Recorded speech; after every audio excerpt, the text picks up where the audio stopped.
예루살렘 회의가 시작되었던 배경을 살펴보면 초대교회 안에 구원론에 대한 논쟁이 생겼습니다. 갈등이 생기게 되었죠.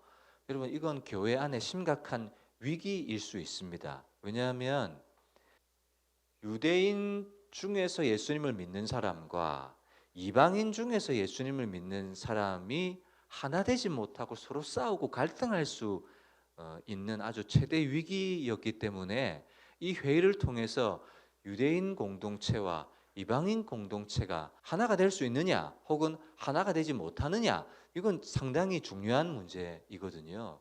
근데 이 회의를 통해서 이 위기가 잘 정리가 되었습니다. 여러분, 교회 안에 위기가 왔어요. 그죠? 근데 이 위기를 인해서 무너지고 넘어질 수도 있었지만 이 위기 가운데 복음의 본질이 잘 드러났고, 그리고 성령이 우리와 더불어서 이 결과를 내었다. 이제는 뭐 해야 됩니까? 이 회의를 통해서 결정난 것들을 알려줘야 되잖아요. 전달해 줘야 되잖아요. 설명해 줘야 되잖아요. 여러분, 교회가 결정을 내리고 알려주고 설명하고 전달해 주는 과정도 중요합니다. 총회에서 어떤 결정을 내린 다음에 이제 개교회에 전달을 해 주는데 막 명령조로 야, 이거 우리가 정했으니까 너희 다 따라, 이렇게 권위를 가지고 막 이렇게 주장하는 것은 옳지 않잖아요. 이걸 지혜롭게 세심하게 전달하는 과정도 너무너무 중요하거든요. 그래서 이 어떻게 전달하느냐 하면 22절에 보면 바울과 바나바와 함께 안디옥으로 보내기를 결정합니다. 근데 이 두 사람만 보내는 것이 아니라 누구를 보내느냐 하면 유다와 실라를 같이 보내요. 여러분, 유다는요 유대인입니다. 그리고 실라는 헬라인입니다. 이방인이에요. 그러니까 이 회의의 결정을 설명하려고 할 때 유대인 입장에서 회의의 결과를 잘 설명하고 전달해 줄 수 있는 사람도 대표로 필요하고, 또 헬라인에게 전달하려면 또 헬라인 입장에서 헬라인이 잘 설명해 줘야 되는 것도 필요하기 때문에 유대인 대표로 유다를, 헬라인 대표로 실라를 딱 정해가지고 함께 바나바와 바울과 함께 보내서 이방인 교회에게 이 회의 결과를 딱 알려주는 이 모습들을 보면 참 지혜롭게 세심하게 이 과정들을 잘 이루어가는 모습을 성경을 통해서 볼 수가 있습니다. 여러분, 이런 행정적인 모습도 너무너무 중요하지 않습니까? 이 회의의 결과가 얼마나 중요합니까? 오직 은혜로 예수님으로 구원을 얻는다는 구원론을 딱 결정을 해놓고 이걸 전달할 때도요, 유대인의 입장에 배려해서 유대인에서 사람을 유다를 택하고, 또 헬라인 입장에서 전달해 줄 수 있는 헬라인에게 또 사람을 택하고. 여러분, 어떤 회의의 결과였습니까? 이방인 입장에서는 스스로 삼가야 되는 세 가지가 있었잖아요.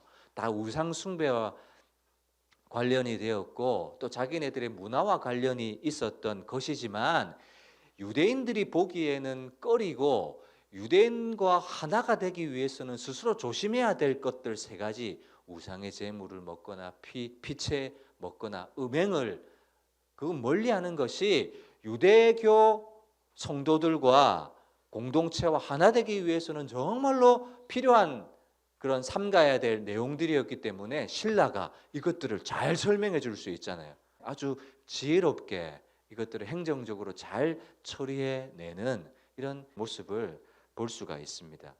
저는 이렇게 이 초대교회 안에 위기를 넘어서는 모습이 오늘 우리에게도 잘 적용되었으면 좋겠다 생각합니다. 물론 구원론의 논쟁에 대한 위기였지만 이것으로 인해서 교회가 분열될 수 있었던 위기는 얼마든지 있을 수 있었거든요. 여러분, 오늘 저와 여러분들의 삶 가운데, 인생 가운데, 가정과 사업장 가운데, 자녀들의 인생 가운데 여러분, 위기와 위험은 얼마든지 우리에게 닥쳐오는 상황입니다. 갈등이 있을 수 있고 위험이 있을 수가 있고 위기가 있을 수가 있습니다. 여러분, 서양 문화권에는요 그런 게 없어요. 근데 동양 문화권 안에서 위기를 한자로 쓰면 위험할 위자에다가 기회기자를 쓰거든요. 동양 문화권에 있는 위기에 대한 해석인데요. 위기는 어떤 것과 함께 하느냐면 기회와 함께 한다는 거거든요. 사람들은 위기를 만나고 위험을 당하면 당황하고 그것을 통해서 엎어지거나 또 망해버리거나 이런 위험을 느끼지만, 여러분, 우리가 가지고 있는 믿음이라는 것은 근거 없는 낙관주의가 아니지 않습니까? 그리스도인들은 무조건 낙관한다 이것이 아니거든요. 그리고 무조건 긍정의 힘, 긍정의 마인드, 이건 좋으니까 또 긍정적인 마인드를 가져보자 이런 수준이 아니지 않습니까? 그리스도인들은 그걸 넘어서는 거예요. 말씀을 통해서, 그리고 성령의 인도와 조명을 통해서 우리는 뭘 가질 수 있냐면, 우리가 당한 위기와 어려움과 또 당혹스러운 상황 속에서 뭘 발견할 줄 알아야 되느냐 하면, 말씀을 통해서 주시는 기회를 찾을 수 있어야 되는 거예요. 성령은 우리 속에서 뭘 주시느냐 하면, 위기를 만났습니다. 당혹스러운 어려움을 당했습니다. 그런데 성령은 우리 속에서 어떤 일을 하시느냐 하면, 야, 그것으로 망하지 않는다. 그것으로 하나님의 의도가 있다. 그것으로 하나님의 뜻이 있다는 사실을 우리에게 깨닫게 해주시는 거예요. 그래서 위기를 만났지만 이 위기를 통해서 위험만 당하는 것이 아니라 뭐도 당해요? 기회들을 발견할 수 있는 안목들을 우리는 발견할 수가 있는 거예요. 말씀을 통해서 성령이 주시는 기회들을 포착할 수 있고 발견할 수 있는 안목이 우리 그리스도인들에게는 있거든요. 그렇기 때문에 여러분, 중요한 것이 위기를 만났어요. 그러면 위기만 집중할 것이 아니라 위기 이면에 있는 기회들이 무엇일까를 생각해 볼 수 있는 관점이, 안목이 우리에게 정말 있어야 된다는 거예요. 여러분, 교회도요, 세워져 가다 보면 늘 위기를 만나요. 그런데 오히려 그 위기를 통해서 위기를요, 기회로 바꾸어 놓는 사람들이 있거든요. 우리 인생에도 사업에, 목회에, 또 성도들의 모습을 보면 성도들도 때로는 위기를 맞거든요. 경험하거든요. 그런데 위기를 딱 당하면요, 사람들의 반응과 태도를 여러분들도 한번 잘 봐봐 보세요. 그 사람의 믿음과 신앙이 언제 드러나느냐면, 잔잔할 때는 잘 안 드러나요. 근데 위기를 딱 당하고 고통을 딱 당하고 당혹스러운 일을 딱 만나면 대부분 사람들은 기도의 자리, 예배의 자리, 이걸 잘 지키지를 못해요. 잃어버려요. 왜냐하면 그 위기 속에 뭘 찾아요? 살 길을 찾고 인간적인 대안을 찾고, 뭘 못 보느냐 하면 위기만 보지 기회를 못 보는 거예요. 위기 뒤편에 조금만 관점을 바꾸면 이 위기를 통해서 내가 기회로 만들어낼 수 있는 것이 얼마든지 있을 수 있는데 그러지를 못하는 거예요. 저는 여러분들이 인생을 살아가시면서 얼마든지 위기와 어려움과 또 곤란한 상황을 만날 수 있다고 생각합니다. 물론 저희 교회도 마찬가지고요. 지금 우리도 예배 처소를 옮긴 다음에 또 새로운 예배 처소를 위해서 준비해 가고 있지만, 우리 교회도 얼마든지 위기를 만날 수 있거든요. 성도들 삶에도 위기를 만날 수 있거든요. 그러나 여러분, 위기를 통해서 엎어지는 사람이 있고 위기를 통해서 기회로 삼아서 한 발짝 도약하는 사람이 있을 수 있습니다. 저는 여러분들의 인생이 그렇게 되기를 주님의 이름으로 축원하고요. 우리 교회도 위기를 만날 때마다 좋은 신앙의 기회로 바꾸어 내어서 오히려 그것을 통해서 도약할 수 있는 그런 교회가 되었으면 좋겠습니다. 그래서 여러분들, 위기를 딱 만날 때마다 당황해하지 마시고 위기만 바라보지 마시고 그 너머에 있는 기회들을 잘 찾을 수 있기를 주님의 이름으로 축복합니다. 초대교회가 위기를 딱 당했지만 이걸 기회로 만들어내는 모습들을 우리가 지난주와 또 오늘 본문을 통해서 보지 않습니까? 위기를 잘 넘어서니까 뭐예요? 기회가 오는 거잖아요. 복음의 문이 활짝 열리고 2차 선교의 문이 활짝 열리는 이 기회가 위기를 통해서 왔다는 것을 우리는 볼 수 있어야 됩니다. 자, 36절 바울이 바나바더러 말합니다. 우리가 주의 말씀을 전한 각 성으로 다시 가서 형제들이 어떠한가 방문하자. 이런 2차 전도 여행의 시작이 생깁니다. 여러분, 2차 전도 여행의 시작, 바울의 관심을 저는 볼 수가 있었습니다. 2차 전도 여행이 시작되었는데 바울의 어떤 관심으로 2차 전도 여행이 시작되었을까요? 우리가 주의 말씀을 전한 각 성으로, 각 성에 뭐가 있어요? 세워진 교회가 있고 또 믿었던 성도들, 형제들이, 제자들이 있으니까 교회에 대한 관심, 복음에 대한 관심. 왜 복음에 대한 관심입니까? 회의의 결과를 이제 전달해 줘야 되니까 바른 복음에 대한 관심이 있고 또 영혼에 대한, 제자들에 대한 관심이 사도 바울 속에 있었다는 사실을 볼 수가 있습니다. 교회에 대한 관심, 복음에 대한 관심, 영혼에 대한 관심. 이것이 뭐예요? 2차 전도 여행이 시작될 수 있었던 바울의 관심이었다는 거예요. 그죠? 또 몇 절을 보시냐면 25절, 26절도 보세요. 사람을 택하여 우리 주 예수 그리스도의 이름을 위하여 생명을 아끼지 아니한 자, 누구예요? 바나바와 바울. 바나바와 바울은 어떤 사람입니까? 예수 그리스도의 이름을 위하여, 복음을 위하여, 영혼을 위하여, 교회를 위하여 뭘 아끼지 않았어요? 자기의 생명을 아끼지 아니했던 사람이었다는 거예요. 예수님을 믿고 성령이 그 안에 내주하는 사람의 관심이 이래야 된다는 것을 보여주는 겁니다. 여러분, 바울과 바나바의 관심을 한번 보세요. 그리고 우리의 관심을 한번 보세요. 세상 사람들의 관심을 한번 보세요. 저는 믿음의 여정이라는 것이요, 신앙생활을 하면서 일어나야 될 일 중에 하나가요, 우리의 관심이, 우리의 마음이 있었던 그 자리에서 조금씩 관심의 무게가 옮겨지는 일이 일어나야 된다고 생각합니다. 예수님 믿기 이전에는 온통 관심이 어디에 가 있어요? 마음이 어디에 가 있어요?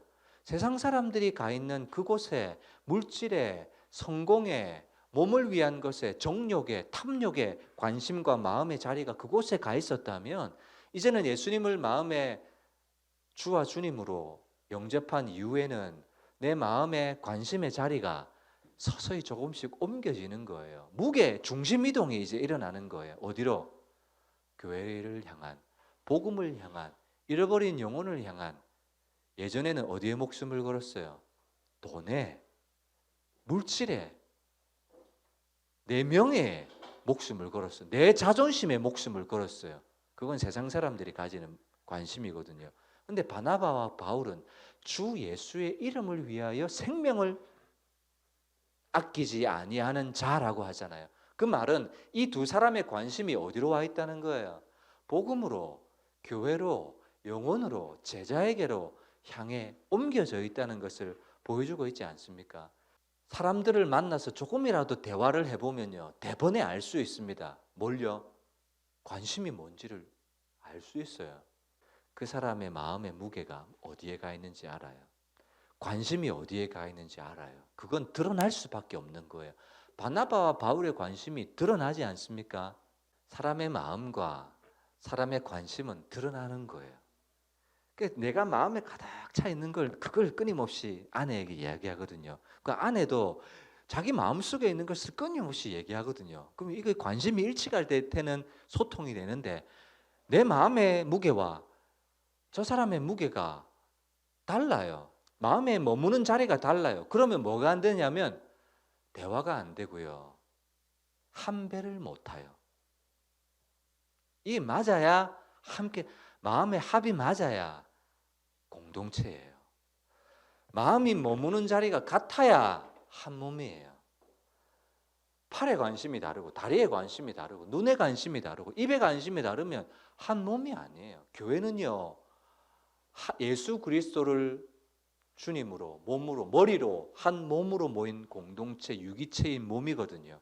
그래서 내 관심이나 네 관심이나 네 관심이나 네 관심이나 이것이 교회 안에서 잘 조화가 되는 거예요. 조화가. 여러분, 돈이 필요 없다, 사업의 성공이 필요 없다, 그런 말이 아닙니다. 하나님은 우리에게 있어야 될 것을, 모든 것을 아시고 채워주시는 분이라고 말씀하시죠.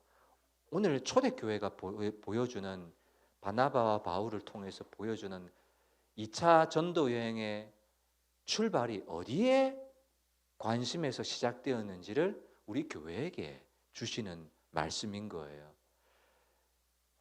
이방 지역에 세워진 교회에 대한 관심, 그 사람들이 오직 예수, 오직 은혜, 오직 믿음으로 구원을 얻어야 되는데 지시도 없이 예루살렘 교회에서 나간 사람들이 모세 율법도 지켜야 된다 그러고 할례도 행해야 된다 그러니까 그 사람들이 또 마음이 흔들리지 않을까, 믿음이 흔들리지 않을까, 또 모세 율법으로 돌아가지 않을까. 지난주에 말씀했던 것처럼 율법으로는 죄를 깨닫는데 계속해서 율법의 의로는 하나님 앞에 의롭다 인정함을 받을 수 있는 길이 없는데 다시 그쪽으로 갈까 봐 노심초사하는 바울의 관심, 거기에서부터 2차 전도 여행이 시작되었다는 것을 볼 수 있습니다. 여러분, 진단의 기준을 제가 제시해 드리겠습니다.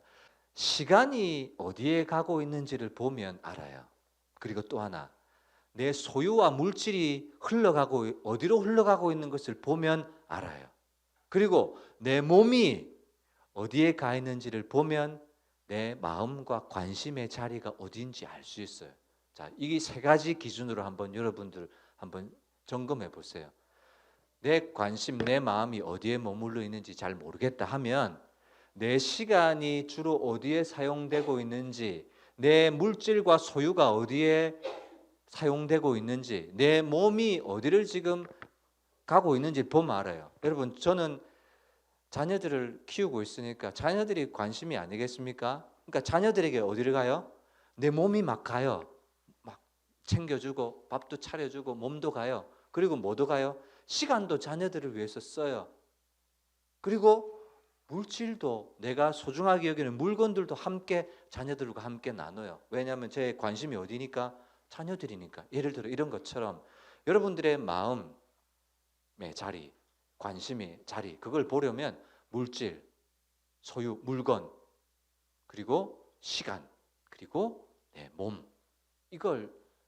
이것이 어디로 지금 흘러가고 있는지를 보면 대번에 알 수가 있습니다. 여러분들 이 말씀을 통해서 한번 점검해 보시고, 그리고 관심의 물꼬가, 관심의 무게가 이제 조금씩 옮겨질 수 있으시기를 주님의 이름으로 축복합니다. 성경에 어리석은 부자가 나오잖아요. 내 소유 재산을 많이 벌었다, 얻었다. 이제 이걸 어디에 저축을 할까? 창고를 지으면 되겠네. 어리석은 부자야. 이 사람의 관심이 어디에 가 있어요? 소유에 밖에 안 가 있는 거예요. 어디로 가야 돼요? 하나님을 향해서도 가야 되고, 가난한 사람들을 향해서 가야 되고, 이웃을 향해서 좀 관심이 흘러가야 되는데 꽉 막혀 있는 거예요. 관심이 오로지 자기밖에 없는 거예요. 그 이기적인 사람이라고 그러고 어리석은 사람이라고 그러는 거예요. 그래서 여러분들이 가지고 있는 관심을요, 조금씩 옮겨 보세요. 어디로? 우리 공동체가 함께 공유할 수 있는 그런 관심의 자리로 조금씩 옮겨내는 그런 과정이 필요합니다. 자, 이제 2차 전도 여행이 시작되는데요. 또 위기가 옵니다. 어떤 위기가 오느냐? 37절에 바나바와 바울이 밤빌리아에서 이탈해 버렸던 마가 기억하시죠? 그 마가에 대해서 데리고 가야 된다, 안 데리고 가야 된다, 요 이견 차이로 또 위기를 맞아요. 저는 이 두 사람의 태도가 둘 다 이해가 갑니다. 여러분, 바나바는 어떤 의도였겠습니까? 선교 현장에서 이탈했기 때문에 다시 선교 현장에 데리고 와서 이 사람을 다시 세우고 싶은 거예요. 여러분, 바나바는 어떤 사람입니까? 위로의 아들, 격려의 사람, 권면하는 데 은사가 있었던 사람이잖아요. 그래서 바나바는요, 마가를 어쨌든 세우고 싶은 거예요. 어쨌든 생각이 나는 거예요. 다시 기회를 주고 싶고. 이 바나바의 마음이 옳습니까? 그럽니까? 옳습니다. 맞아요. 옳습니다. 근데 반대로 생각해 봅시다. 바나바는 사람 중심이었다면 바울은 일 중심, 사역 중심이에요. 옳다 그러다 이렇게 접근하면 안 되는 거예요. 사람 중심도 옳고 일 중심, 사역 중심도 옳은 거예요. 이건 두 사람의 부르심과 은사가 다른 거지, 이건 옳고 이건 그러다 이거 아닌 거예요. 바나바는 옳고 바울은 틀렸다 이게 아니에요. 바울은 옳고 바나바는 틀렸다 이게 아니에요. 뭐가 다른 거예요? 부르심이 다르고 은사가 다른 거예요. 실제로 선교 현장에 가면 그 개인의 한 사람 때문에 선교팀 전체가 위기를 맞는 일이 얼마든지 있을 수 있거든요. 사람보다 사람의 사사로운 감정에 이끌려서 하나님의 일을 그르쳐서는 안 된다. 이게 바울의 입장입니다. 여러분 이거 옳습니까? 그럽니까? 이것도 옳거든요. 정말 선교 현장 가면 바울의 마음이 얼마나 옳은지를 알 수가 있습니다. 두 사람 다 옳아요. 두 사람 다 뭐가 있어요? 자기 관점과 자기가 옳다고 주장하는 명분이 뚜렷한 거예요. 그러니까 심하게 다투는 거예요. 그리고 결국에는 헤어지게 됩니다. 부르심이 다르고 기질이 달라요.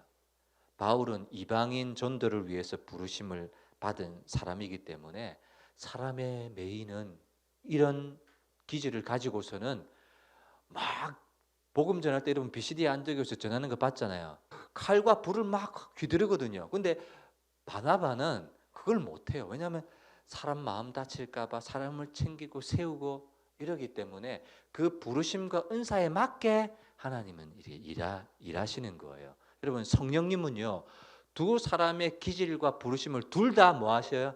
둘 다 인정해 주시는 거예요. 그래서 비록 인간적인 관계는 깨어졌다는 표현 안 쓰겠습니다. 왜냐하면 나중에 뒤에 가면 화해가 되고 하나가 되고 서로 인정하고 존중하게 되기 때문에 두 사람의 길은 헤어졌지만 성령께서는 두 사람의 부르심과 기질을 둘 다 인정하셔서 어떻게 됩니까? 사역이 중단되지 않더라는 거예요. 바나바는 마가를 데리고 계속 자기의 은사와 부르심에 맞게 사역이 지속되고 바울은 신라와 더불어서 그 나름대로 사역이 지속되고 이런 거예요. 그런데 여러분 교회 안에서 보세요. 성령을 받았습니다. 은혜를 받았습니다. 성령을 받고 은혜를 받아도 뭐 할 수 있어요? 이견 차이로 다툴 수 있어요. 싸울 수 있어요. 권사님끼리 장로님끼리 권사와 장로들끼리 서로 다투고 싸울 수가 있어요. 그런데 꼭 교회 안에는 어떠냐면 막 싸우면서 어떻게 하면 에이 막 끝내라 그러면 막 하면서 끝내요. 뭐가 끊어지냐면 사역도 끝내고 관계도 끝내고 다 끊어져요. 근데 오늘 본문 보세요. 성령께서 각자의 부르심과 은사에 따라서 다 사역이 지속되잖아요. 저는 이게 참 인상이 깊었습니다. 우리 교회 안에는요 막 다툰 다음에는 다 중단되는데 바울과 바나바는 중단이 안 되더라는 거예요.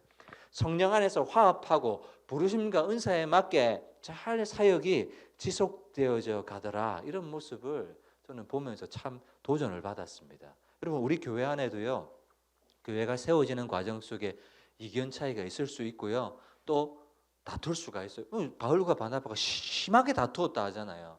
심하게 다투었거든요. 그래요. 심하게 다투어서는 그런데 그런 자리까지는 가면 안 되지만 혹 간다 할지라도 중단되어서는 안 됩니다. 끊어져서는 안 됩니다. 성령께서 하시는 이런 장면들을 잘 보세요.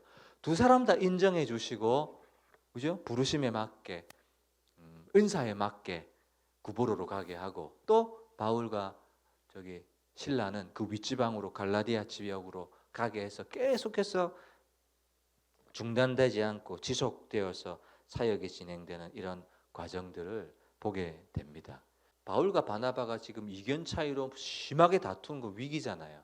그런데 성령은 이 위기를 통해서 또 기회로 만들어 가잖아요. 바나바는 구브로로 다시 보내고 바울은 또 윗지방으로 또 2차 선교행으로 보내고 위기를 맞았는데 뭐 엎어져 버리거나 망해버리거나 끊어져 버린 거 이게 없어요.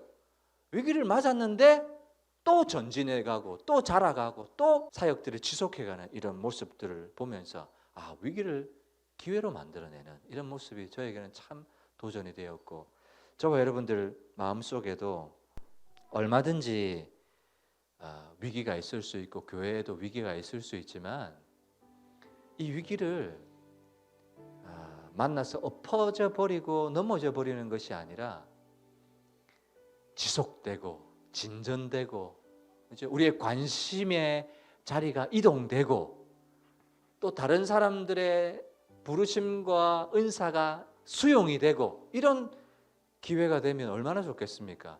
그래서 여러분 위기를 기회로 이것이 오늘 본문의 설교의 제목입니다. 위기를 기회로. 우리 자녀들 인생도 마찬가지예요. 위기를 만나요. 그런데요, 꼭 그 위기 속에 하나님은요, 기회의 실마리를 주세요. 기회의 실마리.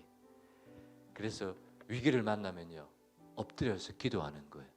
하나님이 어떤 기회를 숨겨 놓으셨을까를 잘 보는 거예요. 그리고 성도들도 위기를 만나요. 그리고 때로는 예배의 자리 끊어질 수 있지만 그걸 잘 보는 거예요. 하나님께서 저 가정을 통해서 어떤 기회를 숨겨두셨을까를 살펴보는 거예요. 우리 재원 성도님도 화상을 입어가지고 병원에 계세요. 위기예요. 어떤 기회가 있을까? 어떤 기회를 주실까? 질병을 만나고 부부관계에 문제가 생기고 사업에 문제가 생기고 어떤 기회가 있을까? 어떤 기회가 있을까? 이 기회를 어떻게 발견하느냐? 기도함으로 발견하고 또 말씀을 묵상하면서 하나님이 주시는 기회에 눈이 번쩍 뜨이고 또 성령이 우리 속에서 이것이 기회라는 사실들을 공동체 한 몸의 교제를 통해서 대화를 통해서 지체들과의 나눔을 통해서 그래 저것이었지. 여러분 하나님의 음성은 목사님을 통해서만 듣는 것이 아니에요. 저는 신앙 안에 영적인 교제가 얼마나 중요하다고 생각하느냐 하면 지체들끼리 서로 대화하고 교제함을 통해서 하나님이 주시는 음성을 들을 수 있는 이걸 경험을 해보지 않고서는 목장 모임 오기가 힘들어요. 목장 모임이 그래서 중요한 거예요. 위기를 기회로 발견하는 은혜가 있으시기를, 이걸 위해서 우리가 들었던 말씀 생각하면서 하나님 앞에 한번 기도했으면 좋겠습니다. 여러분들 위기 속에서 기회가 깨달아질 수 있으시기를, 내 관심이 바뀔 수 있기를, 그리고 수용하고 인정할 수 있는 기회가 될 수 있도록 우리 하나님 앞에 들었던 말씀 생각하며 기도합니다.